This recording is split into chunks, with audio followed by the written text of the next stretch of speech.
Hello folks, how's it going? So welcome to my review of One Piece chapter 1072, and we're on the cusp of getting some major answers when it comes to certain characters, specifically with Juri Barney and her connection with Kuma and what this chapter offers, and establishing where Barney's path goes from here. I've been saying it ever since. I think she's going to align with the Straw Hats, but this chapter may give us more clarification on how she ends up doing that. And on the other aspect, we got some interesting developments when it comes to CP0. I guess we could also say when it comes to like the lore of Mads. And speaking of which, we get them on the cover page, which I'm guessing the cover story has transitioned from the Vince Smokes escaping Whole Cake to going to focusing on the past of the Mads, especially with this cover story. Pretty much Judge, Queen, and Caesar Clown looking menacing as Vegapunk is noticeably absent. Another person who's absent is the woman that we saw a couple of chapters ago. We did get to see her face, but I think after this chapter it's kind of obvious who that is, as I've been pitching for the last few weeks. But Caesar Clown with the Devil Fruit, I guess that's pretty much the prelude to what he would eventually end up doing with the artificial Devil Fruits. And you got Queen with test tubes. I don't know if that's the design or if that's the inner makings of what's going to become the Devil Fruits. And it looks like Judge has a spear or a different type of device with him, so it's kind of interesting. So we start off on Egghead Island, and I'm glad that Oda focused a majority of this on Egghead Island, because like I've been saying, I don't see this arc lasting too much longer, so Oda needs to wrap things up. And you can tell, because the first thing we focus on is Juri Barney and Vegapunk. Gives us insight as to how Juri Barney was able to knock Vegapunk around. First off, she tricked him into thinking she was a child, because she's like, by the way, I broke a bone. And then the next thing you see, this was actually hilarious. This is a hilarious panel where you see Vegapunk getting all concerned. Oh no, Barney got injured. And then you see the gleam in their eyes like, yep, I fooled you. She goes back into an adult form and just knocks the hell out of Vegapunk. She's like, you're going to tell me what's up with my parts or I'm going to kill you.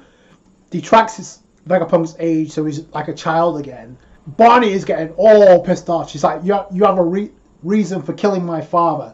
But then Vegapunk's like, if I tell you, you'll only end up getting hurt. So, but I'm like, it doesn't make any sense because you not telling Barney anything about this is already making her hurt. The more this goes on, the more hurt she's going to get. So it can't be any worse. And this is going to lead Barney to make a decision where she goes from here. I've been saying all along she's going to declare war on the world government alongside Luffy. Number one, she has it in for Blackbeard, and number two, she also has it in for Alcaino. So, for some reason. So, we'll have to wait and see what that is, but yeah, they both have it in for Alcaino. It just makes sense. So, this is obviously Vegapunk being promising Kuma never to tell Bonnie about anything, no matter what. Meanwhile, we see Kuma climbing up the red wall, trying to make his way to Marajose. Why? I don't know. So, it's obviously the key to the huge memory of Kuma is in Marajose. But we don't know yet what that reason is. And we still don't know after this chapter. But Barney is like, so you have a reason, but you won't tell me. Stop playing with me. You think I'm dumb. Barney is thinking like, stop lying. There's no way my father would just leave me and just go die. Hell-bent on blaming Vegapunk. You killed him. Vegapunk's like, this is painful for me as well. Because of that, I respected him, and because of that respect, I can't tell you. And Barney's like, just tell me already. At this point, I'm kind of need to agree with Barney, because it's like, the longer that you leave this, the worse it's going to be. But then it doesn't really matter, because Barney notices the lab with the paw on the door. So, obviously, that's Kuma related. So, she goes in. Vegapunk tries to convince her not to. She just breaks the lock and just goes straight in. And then you see a giant ass paw in a machine or a tank, but it's looking like it's the memories of Kuma that's in that paw. Barney tries to touch it before she can. It cuts away. But it's interesting that Vegapunk is like trying to convince Barney not to touch it because, hey, you know about Kuma's Devil Fruit ability. He has the ability to extract invisible pain and make it real. I'm glad we get some information about that. We knew this from Thriller Bark, but we could kind of get some information about it here. When it comes to like, your ability makes invisible pain real, but you could also take memories as well, which I find images and memories, which is interesting. It looks like Kuma is kind of reluctant because he said, so you want to embarrass me? So whatever his memory is, it obviously involves Barney in some regard. But then Vegapunk's like, I'm not going to tell Soul, don't worry about it. Obviously, Barney is about to figure out what that memory is because she's about to touch it. Because Vegapunk's like trying to warn Barney not to touch it because that pain's going to kill you. Which then Barney's actually putting two and two together and figuring out. And while this is going on, you got Kuma being shot down by Marines. So it's a cool little transition, an emotional one. So Kuma's standing his ground, and as you see, it looks like he's taking like his useless Devil Fruit ability again because you see his hand. It looks like he's about to charge up his shockwave because you see his other hand with a paw, which I think is very telling. So that's pretty cool. Like I said, I don't see Kuma going down just like this. As this is going on, you got Barney about to touch the paw, the giant paw. Barney's like, that's my father's memories, isn't it? And before we can find that out, it cuts away, which I'm inclined to agree with Barney because why would Oda cut from that if it's not to do with Kuma's memories? So we're going to get out into this pretty quickly within the next chapter or two. I think it's going to play a vast role in where the arc, how the arc ends up. We cut from there to Usopp, Sanji, Nami, along with Shaka. They're observing the situation and they're aware with Kaku and Zoro going at it. It's like that's either Sanji saying this or it's Usopp. But it's like, good thing Zoro is there. He won't lose. So that's kind of cool. If that is Sanji, if it's Usopp, they're both having faith in the second in command to take care of things. So then I think it's Shaka that says it depends because it's 2v3. But then Shaka's like, take a closer look. He may be at a disadvantage because as we see, the Zephyrium have also landed under the command of CP0. So in the previous chapter, I find it very interesting that Rob Lucci was not looking to follow orders because he was told to wait until Kizaru arrived to give the order to attack Luffy because he's a Yonko now. So CP0 can't do what the hell they want. But Rob Lucci didn't want to acknowledge Luffy, one of the four emperors, even after getting his ass kicked. But then we also see two of the 6 Vegapunks going off. I think it's cool that Luffy is going to see some action, even though I don't know if she stands a chance considering how Atlas got wrecked. It's cool that Nami's like, yo, Sanji, you should go back him up. After that, Sanji's, yeah, I'm going to go for it. And then Frankie also goes with them, which I think we all knew Frankie was going to get a moment to shine, whether or not it was from a character standpoint or from a combat standpoint. So Frankie's going to have a role in this. And I think it's appropriate considering it's CP0. Brook and Zoro standing the ground. And then Brook, not seeing Kaku for the first time, what's up with his appearance? Zoro acknowledges, that's the draft guy, but he looks different. Acknowledging the fact that also Kaku has a hybrid form. And I appreciate the effort from Oda to try and convince us that Kaku stands a chance against Zoro, but it's the same thing I said about Luffy versus Rob Lucci. Look at the feats and compare them. You can make your debates all you want, but the fact is he stopped an attack from 2 Yonko in Wano. Does Kaku measure up to that? No. I appreciate him trying to make Kaku seem like a threat because he does hybrid form and he does get the first hit with nose gun, but Zoro just blocks that, and on top of that he's not even wearing the bandana and going all out. Like he's fending off the attack. He's like, I fought enough creatures in Wano. I'm tired of them. He deflects the attack and it cuts away. It doesn't go any further because as we find out, there's a development by the end of this chapter. But then Rob Lucci orders the Zephyrium to attack the phase building, to attack the lab. Nami and Usopp are freaking out because they're in trouble. I also find it interesting that it's Kuma and Mihawk about ready to attack. We don't see Jinbei or Boa Hancock, the clones of them, charging up their attacks. It looks like the attack lands, and Kaku's like, yo, just cool it down, let's complete our mission first. But then, little does he know, Stussy takes this opportunity to sneak up from behind and literally bite him like a vampire. Because you see, she chomps on Kaku and it's a one-hit KO. That is crazy, considering that we know how tough those scales of Kaku are. That's no joke. So, when it comes to Kaku and you compare it to Stussy, who we haven't really seen all that much from, other than the fact she KO'd Dufelt back on Whole Cake Island, we really haven't seen that much. So this explains why she's in CP0. Another reason why it explains why she's in CP0 is the reveal that we get.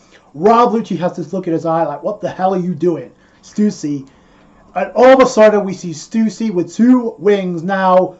They could be Lunarian wings that she has, but I'm on the impression that those are just bat wings, just because of the way she attacked Kaku.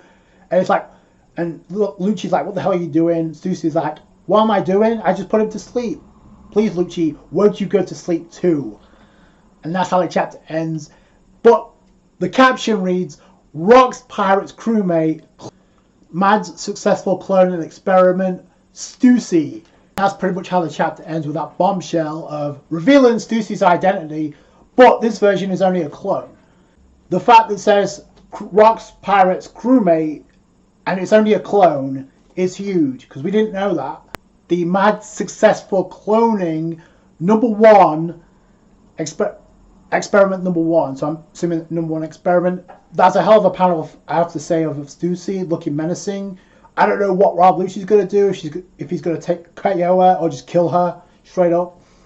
But questions have to be asked. Now, the fact that she's a clone from a pirate of the Rock's Pirates crew is huge. Now this explains the cover story that we got a couple of chapters ago. And I mentioned this, and I've been saying ever since we've seen Stussy enter Egghead Island, it seems like she knew something that the others didn't. She knew so much about the security system. She knew so much about what was going on when it comes to Vegapunk. Not to underestimate him.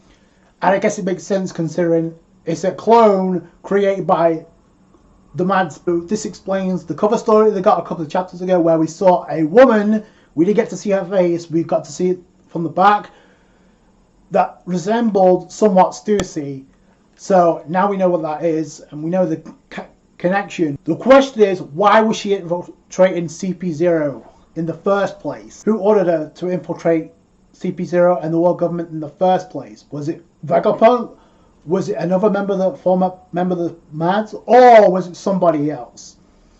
Could it be Teach, Blackbeard? Because there's a connection between Blackbeard, and a lot of people seem to think he's the son of Rocksteady Zebek. So that would also make sense of Teach controlling things from the shadows and having Stussy enter and having an alliance. But the fact it's a clone, two questions raised. #1, the first question's been asked, like, what's she doing infiltrating CP0 in the first place? What is her mission? For Vegapunk's sake, or is it for somebody else's? And the second question I have is not really that important. It could be if we get this answered, but is the original of Stussy, Buckingham Stussy, still alive? So that's a question that needs to be asked, and hopefully we get answers to later down the road. And considering we're in the final saga and where we could go next potentially, I think all signs lead to Elbaf. In fact, I find it very interesting, speaking of Elbaf, that we didn't get to see Robin in this chapter.